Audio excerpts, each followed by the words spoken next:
naman niyo kung ano yung nararamdaman ko na for the longest time, nasa loob ko lang siya. Nasa loob ko lang yung hinanakit ko na of all people, di ba? Bakit sa akin pa nangyari yun? Sa buhay naman talaga ng tao, nandiyan yung mga pagsubok. Sa pagsubok na yun, doon tayo lalong mas titibay.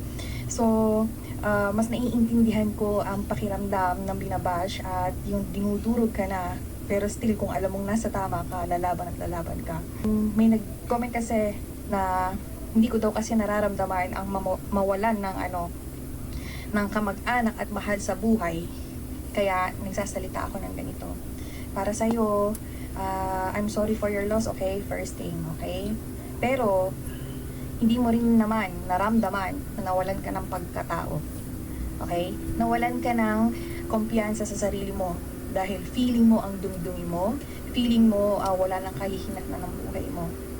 Pero what I did, since nung nangyari sa akin yun, pinagpasa Diyos ko siya, pero sabi ko, never in my entire life na magtitiwala pa ako. Yun yung trauma na sinasabi na hindi ka na makapagbigay ng trust sa kahit na sino man. May mangyari sa family ko, hindi ko matanggap, lalo-lalo na sa anak ko, kasi may anak din akong babae, kaya ganoon na lang ang pagpoprotect ako sa kanya. Ngayon, sa inyong mga nawalan, okay, masakit yan, syempre, kasi feeling nyo naagrabyado kayo. Pero hindi ba naisip ng mga kamag-anak nyong namatay because of drugs, na ang dami din nilang sinirang buhay?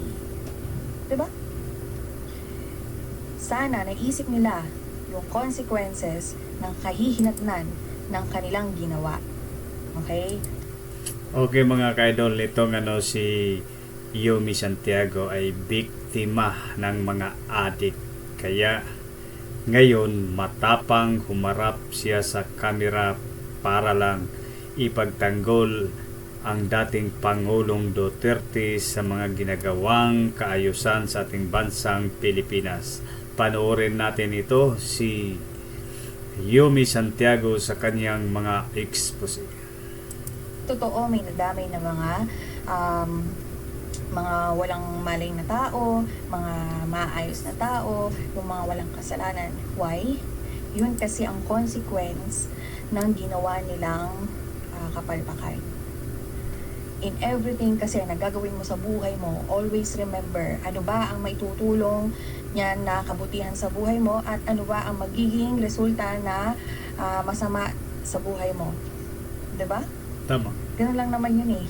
So, dun nga sa sinasabi ni ex-president Rodrigo Roa Duterte, kinukuha niya na nga lahat ng responsibility. Sa akin to, kasi siya ang nagbigay ng order na to because I am the president. 'Di ba? Yun ang salita niya eh. Pero, guilt is personal. Okay? Doon sa mga polis na naka-enkwentro ng mga nanlaban na drug pusher or user, okay, naintindihan ko yung sitwasyon nila. Pag ba yan, nanlaban, sasabihin mo ba sa kanya, teka lang, may due process tayo, sumuko ka muna. No. Kasi ang tao na mag-withdraw ng gun is ready pumatay ng tao. Tama. So, bakit maghihintay pa ang mga polis Palakpakan natin. na so, unahan lang yan. Ngayon, sa pamilya ng nawalan, okay, naintindihan ko kayo, galit kayo sa akin kasi lobas ako, di ba? Ito sa inyo. LL. Kasi bakit? Lahat kayo na nakinabang sa mga namatay na yon, lahat kayo ang nagtatakip sa kanila. Tama. Meron bang adik na pudpud na nga daw ang gilagid, sabi ni Senator Bato de la Rosa, ang umamin na adik po ako. Diba? Sabi nga, bakit yung tsuhin ang lumilitaw sa Senate hearing? Bakit hindi yung mismo tatay? Tama. Hindi makapagpakita because Adik din. physical appearance pa lang, kita-kita na addict siya, user siya. Kasi makikita mo naman sa tao kung user yan o addict yan. Katulad ko, bagong ligo, yan, maayos, mapa-addict. Fresco.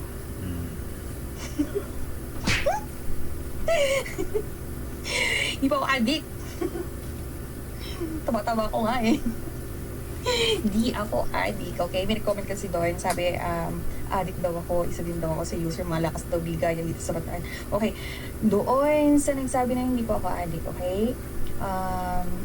Tawag dito, biktima po ako ng addict. At naging justice na lang doon sa naging case ko because syempre I was 12 years old that time, bata ako, nanay ko walang kakayahan kasi mahirap lang kami, and then hindi namin alam paano kami magsisimula. So ang nangyari na lang is di na lang naghibuan, di na nag-usap-usap, ganun. Pero hanggang ngayon nakatatak yun. Sabi nga 20 years daw pwede pong mag-file ng case, wala na, lipas na, 40 na po ako, diba? Ngayon, para sa akin po, itong mga video na nilalabas ko ngayon is affected kasi ako sa ginawang pamamahiya kay former president at lalong-lalo na kay VP Sara. Ayan, alam niyo ng staff ni VP Sara. That was, I think, August. I messaged them.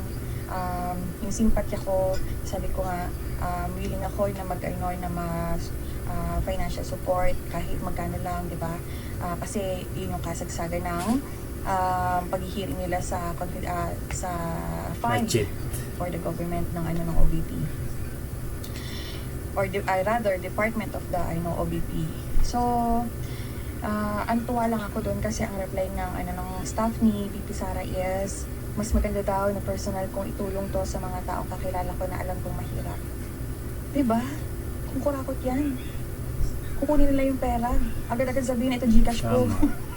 Diba? Pero sila, ang sinabi nga nila, yan si VP. is, if I'm really willing to help others through VP Sara, is ako mismo ang tutulong sa mga tao na nangangailangan. Yun. Anyway, di naman sa mga supporters ko, dun tayo sa supporters ko para masaya-saya naman tayo. Natutuwa ako kasi talagang minahal niyo ako as kung ano ko. Sa totoo lang, may doubt ako before. Nakakahiya talaga. Pero, sabi ko nga, mas nakakahiya kung hindi ka lalabas. Tama. Para lang Yung ipagtanggol mo yung tama. Kinikim-kim ba? Yun nga si former president at si VP Tama, Sara. huwag itatago. Sabi ko, nasa loob ko lang siya yung trauma. Hindi ko siya mailabas kasi mahiya ako. Baka i-judge ako ng tao. Or baka ako pa ang sisihin. Diba? Kasi madalas ganun pagka namumula siya sasabihin, binigyan ng motibo, ganun. So, in fairness naman sa family ko, hindi naman nila pinaramdam sa akin yun, but instead talagang ginabayan nila ako, inalagaan nila ako, lalong-lalo yung mother ko, tsaka yung family ng buong family ko, sinuport naman nila ako hanggang sa makatapos ako makapag-aral. And, ayun nga, syempre ang fear ko doon, unang-una, may tao pa bang tatanggap sa akin or guy pa ba natatanggap sa akin, di ba? Pero I realize it doesn't matter. Wala siyang hindi siya kasalanan. It doesn't matter dun sa tao magmamahal talaga sa iyo. Ganun yan. So maraming salamat sa mga tao nagmamahal po sa akin. At doon po sa sa personal experience ko, I've been working with the government since I was 18 years old para lang sa kaalaman ng lahat, okay? Hindi po ako basta sumipsip lang at sabi ng mga basher, sumipsip daw ako, pokpok daw ako, ganyan. Hindi po. I'm really willing to open my life ngayon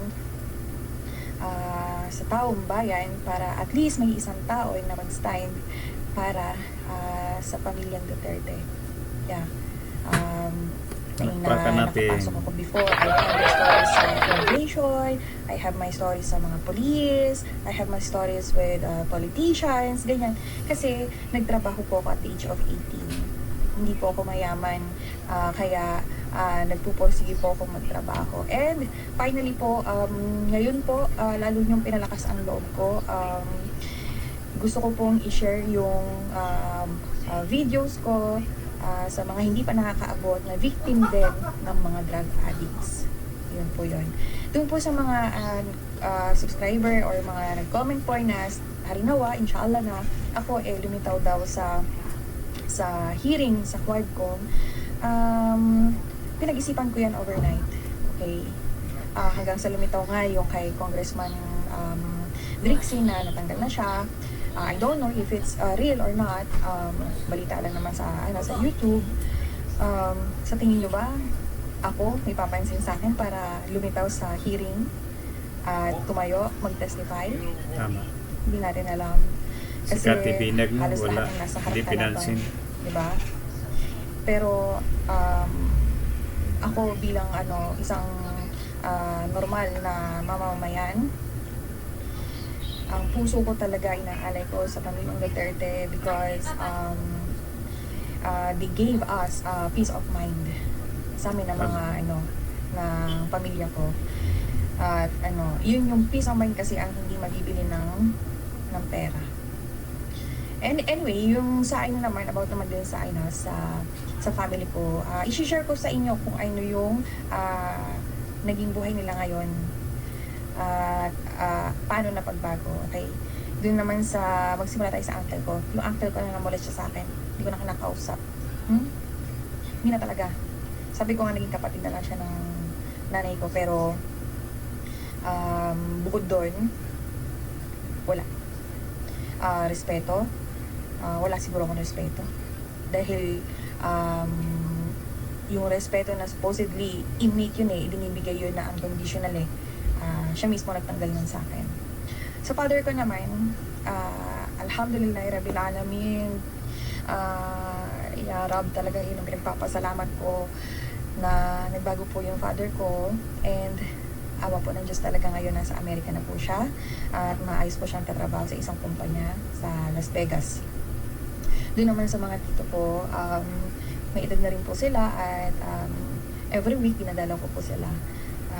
Hindi na nga lang sila ganun kalakas para makapaghanap pa ng trabaho, pero at least they are trying their best para kumita ng pera sa maayos at malinis na pamamaraan. Yun po yun. At sa mga pulis, okay, sa pulis, hindi po ako sumipsip lang o biglang lumitaw doon, okay? Siyempre, nag-aral po ako, nag-college din naman ako, may mga classmate ako na nag-police, ganyan. Tapos, nung nasa government ako, may mga nakilala rin naman akong police, nakapag-establish ako ng rapport, kung tawagin. At hindi naman lahat ng tao, syempre, gugustuhin ako Everybody is a unique people, di ba? And you can please anyone.